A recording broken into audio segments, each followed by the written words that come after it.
안녕하십니까. 아메리츠 파이낸셜 수석부사장 이영돈입니다. 미국 경제 읽어주는 남자 경제남 12월 22일 순서 시작합니다. 미국 증시 흐름 체크하고요. 연말에 산타랠리 실현 여부에 시장 관심이 집중돼 있고요. 금과 은의 가격이 사상 최고치로 급등했습니다. 안전자산으로서의 금의 역할이 재부각되고 있습니다. 유가가 좀 상승했고요. 오늘 시장에서 주목해야 할 10가지 뉴스 전해드리고요.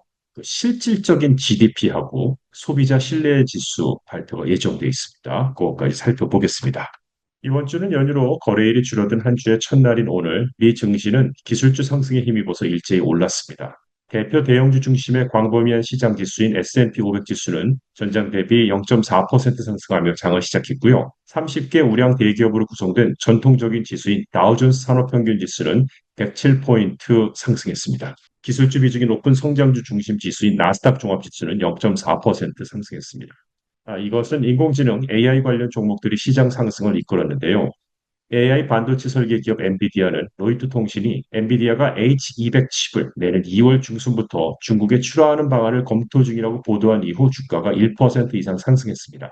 또 메모리 반도체 제조사 마이크론 테크놀로지와 기업용 소프트웨어 클라우드 서비스 업체 오라클도 각각 약 2% 상승하며 강세를 보였습니다. 자, 한편 미국의 증시는 지난주에 혼조세로 마감을 했죠. 주 후반 기술주 급등에 힘입어 S&P 500과 나스닥 종합지수는 각각 0.1, 0.5% 상승, 최근 4주 중에 세 번째 주간 상승을 기록했는데 반면에 30개 우량주로 구성된 다우지수는 0.7% 하락, 3주 연속 상승 흐름이 끊겼었습니다. 그런데 AI 관련 주식은 최근 부진 이후 지난주 다시 반등했습니다. 특히 그동안 부진했던 기업용 소프트웨어 업체 오라클은 숏폼 동영상 틱톡이 미국 사업을 오라클과 사모펀드 실버레이크가 포함된 신규 합작 법인에 매각하기로 합의했다는 소식 이후 주가가 급등했습니다. 또한 AI 반도체 설계 기업 엔비디아 역시 반등 흐름에 합류했습니다. 다만 시장에서는 AI 주식이 연말까지 주도주 지위를 유지할 수 있을지에 대한 관망세도 이어지고 있습니다. 기술주 밸류에이션 부담 속에 자금이 상대적으로 저평가된 업적으로 이동하는 흐름이 나타나고 있으며 연말에 산타랠리 실현 여부에 대해서도 의견이 엇갈리고 있습니다. 자, 연말 산타랠리 실현 여부에 시장 관심이 집중됐다고 했는데 산타랠리는 통상 연말 마지막 5거래일과 새해 첫 2거래일 동안 주가가 상승하는 계절적 현상을 의미하고 주요 지수를 기준으로 언급됩니다. 브리테니카 백과사전에 따르면 1950년부터 2020년까지 S&P 500 지수는 해당 기간 동안 약 77에서 79%의 확률로 상승을 했습니다. 이 기간 평균 수익률은 약 1.3%로 집계가 됐는데 이러한 통계로 인해서 산타레리는 오랫동안 월스트리트의 대표적인 연말 시장 현상으로 인식되어 왔습니다. 다만 최근 10년간 산타레리는 과거 평균만큼 뚜렷하지 않았는데 일부 해에서는 상승이 나타났지만 2014, 15, 16년에는 오히려 하락도 했었습니다.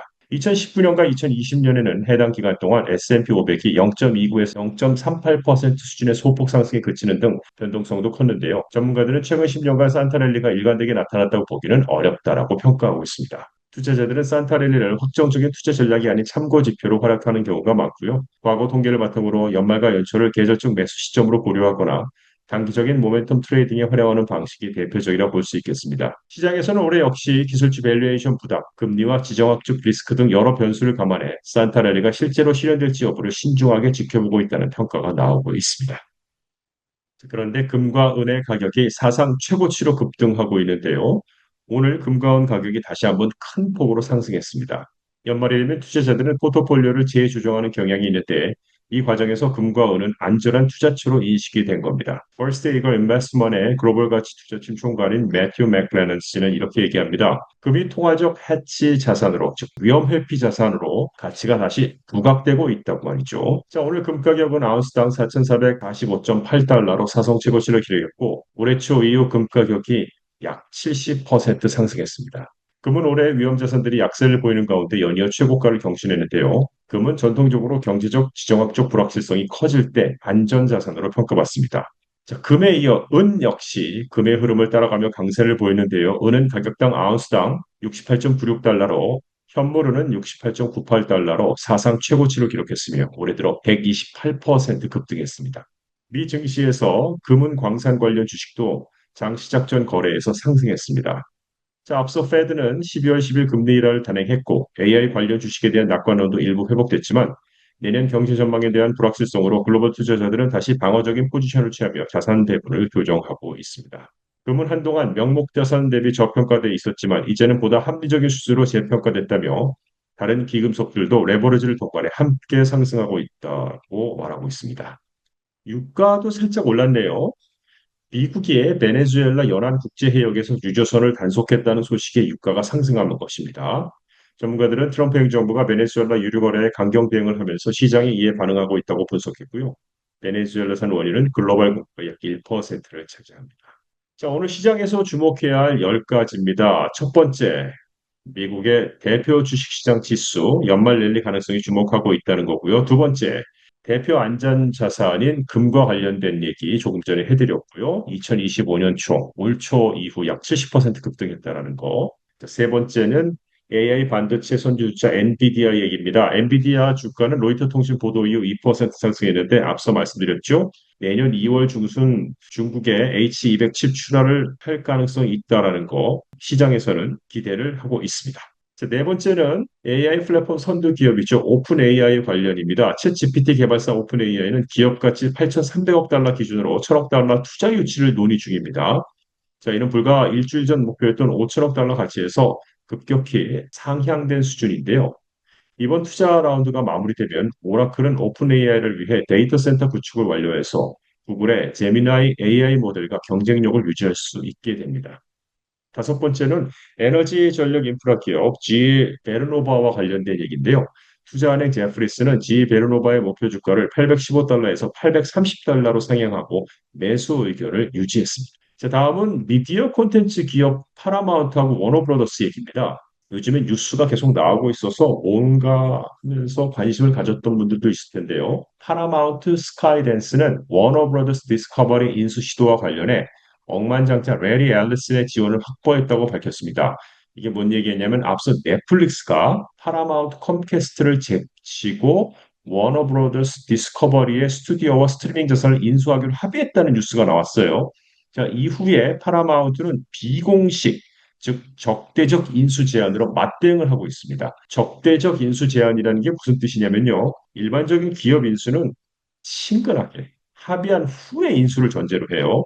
그런데 저희들이 쓰는 적대적이란 표현은 인수 대상 회사 경영진이 원하지 않는데도 주주에게 직접 주식을 사서 회사를 인수하려는 시도를 적대적 인수라고 표현하는 겁니다.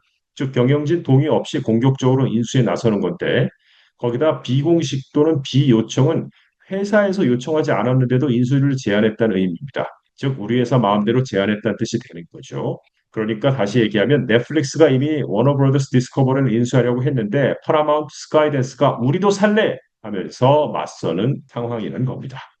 일곱 번째로는 금융회계 소프트웨어 기업 클리어워러 애널리틱스 얘기인데요.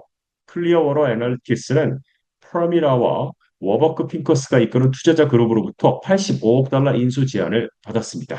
오펜하이머는 다른 인수자가 나올 가능성이 낮다며 투자 의견을 매수해서 보유로 하향했습니다.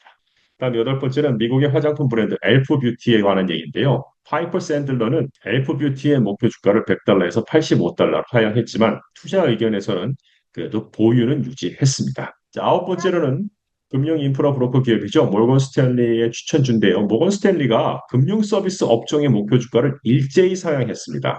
인티컨티넨탈 익스체인지, 찰스 샵, 로빈후드 모두 다 상향했습니다. 강한 거래량과 실적 개선을 이유로 들었습니다. 마지막 열 번째로 우주 발사 위성 기업입니다. 로켓랩과 관련된 얘기인데요. 로켓랩은 21번 연속 완벽한 발사 성공을 기록했습니다. 이에 따라 스틸텔은 목표 주가를 75달러에서 85달러로 상향하고 매수 의견을 유지했습니다. 분석가들은 미 정부 우주개발청과 최대 8억 5천만 달러 규모 위상 계약을 체결할 점을 긍정적으로 평가했습니다. 끝으로 연말 단축주 경제 증시 일정입니다. 화요일에는요, 미국의 실질 국내 총생산, real GDP하고 소비자 신뢰 지수가 발표됩니다. 실질 GDP는 물가 상승분을 제외한 경제 성장률을 나타내고 미국 경제의 전반적인 성장세를 평가하는 핵심 지표가 되겠고요. 다음에 소비자 신뢰 지수는 가계의 경제 상황과 향후 소비 계획에 대한 신뢰도를 측정하고 높을수록 소비 지출 확대 가능성이 크고 이번 지표는 주식시장과 달러, 채권 등 금융시장 변동성에 영향을 줄 수 있습니다. 즉 내일 컨슈머 컨피던스 데이터가 굉장히 중요하다고 보겠고요. 수요일은 크리스마스 이브로 증시가 조기 마감할 때 뉴욕 증권거래소가 오후 1시에 거래를 종료하는데 이게 동부 시간이니까 서부 시간으로 보면은 굉장히 일찍 종료하고요. 목요일에는 크리스마스로 증시가 휴장합니다. 자, 이번 연말 단축 주간은 투자자들이 경제 지표와 휴장 일정을 고려해 포트폴리오 조정과 단기 전략을 세우는데 주목할 시기가 될 것으로 보입니다. 이상 미국 경제 읽어주는 남자를 마칩니다. 좋은 한 주 되십시오. 고맙습니다.